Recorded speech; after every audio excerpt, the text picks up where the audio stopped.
Bien-aimés frères et sœurs en Jésus, que la paix soit avec vous. Pour notre méditation de ce jour, nous allons lire dans l'Épître aux Hébreux, au chapitre 9, le verset 22. Mais avant la lecture, chantons pour la gloire du Seigneur, à toi la gloire.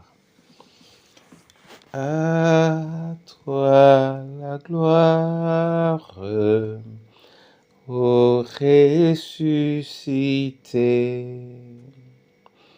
À toi la victoire pour l'éternité. Brillant de lumière, l'ange est descendu. Il roule la pierre du tombeau vaincu. Oui, à toi la gloire, à toi la gloire, ô ressuscité.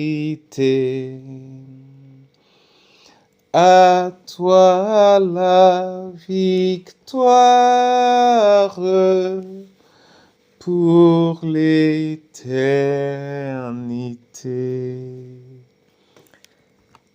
Béni sois-tu, Seigneur, pour ce jour et pour ton amour. Offre-nous ta parole, en Jésus-Christ notre Seigneur. Amen. Hébreux 9, verset 22, là il est écrit: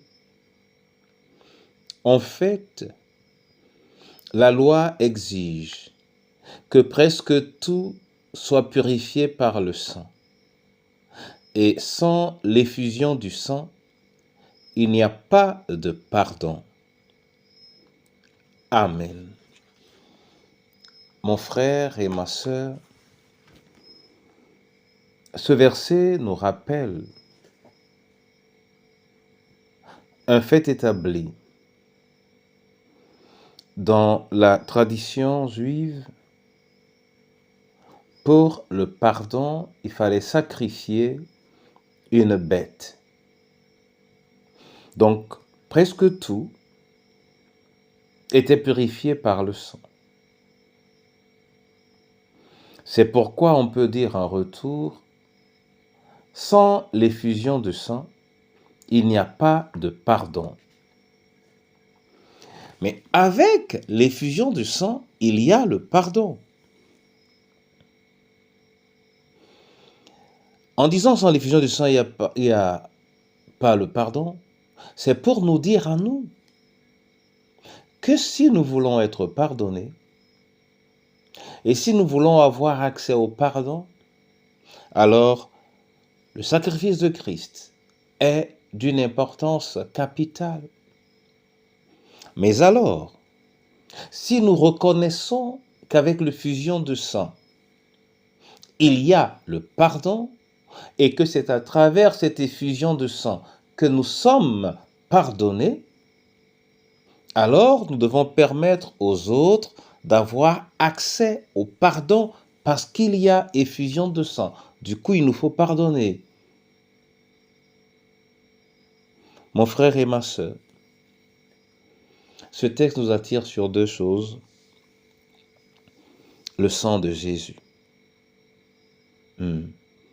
Notre richesse profonde, notre richesse intime, auquel nous avons accès au moins une fois par mois à travers la Sainte Seine. Mais dans ce sang qui nous ouvre les portes de la purification parfaite, n'oublions pas d'ouvrir les portes de la purification à d'autres en leur pardonnant. Que le Seigneur lui-même nous arrose de son sang du sang de l'agneau en Jésus-Christ notre Sauveur. Amen. Seigneur, je te dis merci pour cette parole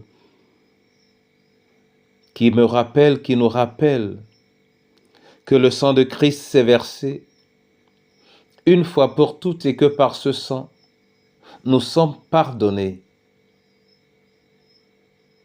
Oui, Seigneur, que cette grâce qui nous est faite ne soit pas une grâce vaine, qu'elle nous aide plutôt à devenir meilleurs dans la manifestation de ta gloire en Jésus-Christ. Je vais te prier, Père, afin que tu nous accordes de savoir également pardonner. Et j'amène devant ton trône le malade et le prisonnier. Que le sang de Jésus fasse son travail et que les cœurs de tes enfants reviennent à toi. Entre tes mains, le veuf, la veuve et l'orphelin. Entre tes mains, Seigneur, celui ou celle qui a perdu un enfant. Entre tes mains, Père, chacune de nos familles et ce pays que tu aimes tant. Entre tes mains, ton Église. Sois toi-même celui qui assiste tous ceux qui agissent en ton nom et qui veulent voir la manifestation de ta gloire. Seigneur, purifie ton Église, pas de manière approximative. Purifie ton Église en Jésus-Christ notre Seigneur et Sauveur. Amen.